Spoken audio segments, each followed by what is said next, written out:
News ബ്ലാസ്റ്റിൽ ഇനി ഓരോ വാർത്തയും നമുക്ക് വിശദമായി നോക്കാം. പിണറായി വിജയനെ പ്രതിപക്ഷ നേതാവാക്കിയതിൽ CPIM-ൽ എതിർപ്പ് അതിശക്തം. 7 പേരാണ് PBയിൽ പിണറായിയുടെ പ്രതിപക്ഷ നേതൃസ്ഥാനത്തെ എതിർത്തത്. നിയമനം പോളിറ്റ് ബ്യൂറോയുടെ പൊതുധാരണ മറികടന്നെന്നാണ് വിമർശനം.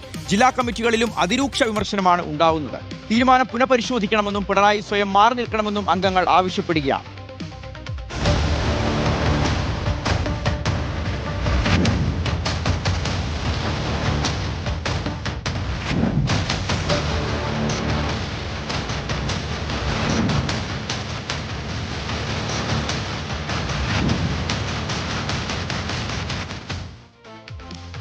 YS അഭിനന്ദാണ് ഈ വാർത്തയുടെ വിവരങ്ങൾ നമുക്ക് നൽകാൻ ചേരുന്നത്. അഭിനന്ദ്, നമുക്കറിയാം ഏറ്റവും വലിയൊരു പരാജയം ഉണ്ടാകുന്നു. ഉറപ്പായും ഒരു നേതൃമാറ്റം ഇത്തവണ CPIM-നുള്ളിൽ ഉണ്ടാവുമെന്ന് പ്രതീക്ഷിക്കുന്നു. പക്ഷേ വീണ്ടും വരികയാണ് പിണറായി വിജയൻ തന്നെ പ്രതിപക്ഷ നേതാവായി. 82 വയസ്സുണ്ട് പിണറായി വിജയന്. കഴിഞ്ഞ 10 വർഷമായി മുഖ്യമന്ത്രിയായിരുന്നു. പിണറായി നയിച്ചൊരു തെരഞ്ഞെടുപ്പാണിത്.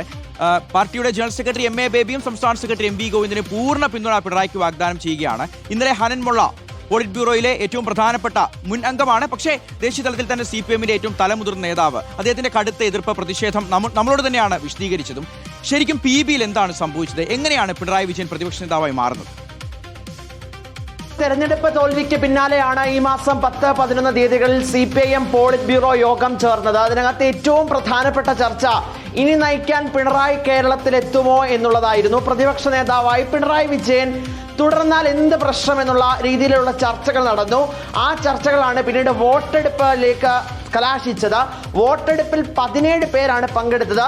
17 പേരിൽ 10 പേരും പിണറായി വിജയനെ അനുകൂലിച്ചു. 7 പേർ എതിർത്ത് നിന്നു എന്നാണ് ഏറ്റവും പ്രധാനപ്പെട്ട കാര്യം. പോളിറ്റ് ബ്യൂറോ ഒന്നാകെ എടുത്ത തീരുമാനമാണെന്ന് പറയുമ്പോഴാണ് ഇത്തരത്തിലേക്കൊരു വിവരം പുറത്തു വരുന്നത്.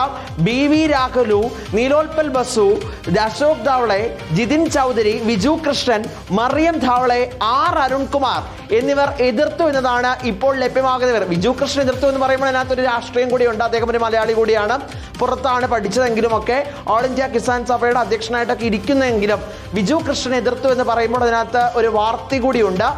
ഇന്നലെ പോളിറ്റ് ബ്യൂറോ അംഗം, മുൻ പോളിറ്റ് ബ്യൂറോ അംഗമായിട്ടുള്ള ഹനൻ മൊള്ള നമ്മളോട് തന്നെ വ്യക്തമാക്കിയതാണ് പിണറായി വിജയന് പകരം പുതിയ ഒരാൾ നേതൃസ്ഥാനത്തേക്ക് വരുന്നതിന് എന്താണ് പ്രശ്നം. അത് യുവാക്കൾക്കടക്കം വിട്ടുകൊടുത്ത് മാറി നിൽക്കേണ്ട സമയം അതിക്രമിച്ചു കഴിഞ്ഞു. അതാണ് ഭാവിക്ക് നല്ലതെന്നായിരുന്നു ഹനൻ മൊള്ളയുടെ പ്രതികരണം. പോളിറ്റ് ബ്യൂറോ യോഗത്തിനകത്തും പോളിറ്റ് ബ്യൂറോയ്ക്കിടയിൽ തന്നെ ഒരു എതിർ ശബ്ദം അത് പിണറായിക്കെതിരെ ഉണ്ടാകുന്നതാണ് ഏറ്റവും ശ്രദ്ധേയമായിട്ടുള്ള കാര്യം. അപ്പോഴാണ് സംസ്ഥാന കമ്മിറ്റിക്ക് ആ തീരുമാനം വിടാമെന്ന് പറഞ്ഞത്. സംസ്ഥാന സെക്രട്ടേറിയറ്റ് ഒന്നാകെ ആ ചർച്ച അത് അംഗീകരിക്കുകയായിരുന്നു. ആ തീരുമാനത്തിലേക്ക് എത്തുകയും ചെയ്തു. കേരളത്തിന്റെ പ്രതിപക്ഷത്തെ ഇനി നയിക്കുക പിണറായി വിജയനാണെന്ന് ഉടൻ തന്നെ അത് പോളിറ്റ് ബ്യൂറോ അറിയിക്കേണ്ടതുണ്ട്. പിന്നാലെയാണ് അടിയന്തരമായിട്ടുള്ള പോളിറ്റ് ബ്യൂറോ യോഗം പിണറായി വിജയൻ MA ബേബി വിളിച്ചു ചേർക്കുന്നത്. MA ബേബി വിളിച്ചു ചേർത്ത് സംസ്ഥാന സെക്രട്ടറിയുടെ തീരുമാനം അത് അറിയിക്കുന്നു. അങ്ങനെ പോളിറ്റ് ബ്യൂറോ ഒന്നാകെ അത് അംഗീകരിക്കുന്നു. പിന്നാലെയാണ് കേരളത്തിന്റെ പ്രതിപക്ഷ നേതാവായി പിണറായി വിജയനെ തെരഞ്ഞെടുക്കുകയും ചെയ്തത്. എന്താണെങ്കിലും പ്രതിപക്ഷ നേതാവായി വരുന്ന 5 വർഷം പിണറായി വിജയൻ തന്നെയാണ് CPM-നെ ഇടതുപക്ഷത്തെ മുന്നിൽ നിന്ന് നയിക്കുക എന്നുള്ളതാണ് ഇപ്പോൾ ലഭിക്കുന്ന വിവരം.